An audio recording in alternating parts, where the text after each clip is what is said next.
तो hello guys, तो देख सकते हैं आप लोग, हम अपने बस में बैठ गए हैं और बस स्टैंड में भी हैं। तो हमारे वीडियो देखने के लिए बहुत बहुत धन्यवाद। यूट्यूब चैनल के तहत देखा जाएगी चिन्ह तो ले जा कुछ बोल भाई लोग उनके भाई लोग का धन्यवाद बा। हमारा बस स्टैंड के माध्यम से शांति बस वीडियो कोड इस कैमूर भगवान का महत्वपूर्ण बोर्ड है, तो शांति बोर्ड का नाम से जाना जाता है, माना जाना बोर्ड है। तो बच्चों तो कस के बोलते मुंह में लाड़ को चला। हम इस बस का मैनेजर हैं, देख रहे हैं, देखभाल में आए हैं अभी।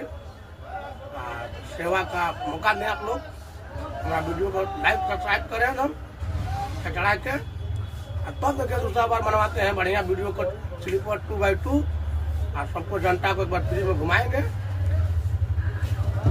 धन्यवाद। तो मोच ही काहे के दूर रखले वैसे रे? मोच ये है जो बुढ़प्पन ला मोड़ सके हैं हम। देखिए आप लोग देख सुन ले हैं, मैनेजर साहब हैं, इनका उल्टा सीधा भी काम है। तो आप लोग कमेंट करके इनका बताइए कि क्या किया जाए।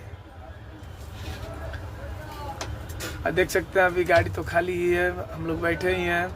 आप लोग हमारे वीडियो को प्यार और दुलार जरूर दीजिएगा, कमेंट और लाइक और सब्सक्राइब चैनल के कीजिएगा, और ज़्यादा से ज़्यादा हमारे छोटे छोटे वीडियो को प्यार दुलार देकर। बाप मरला नारा घर, बेटा का नाम पावर हाउस।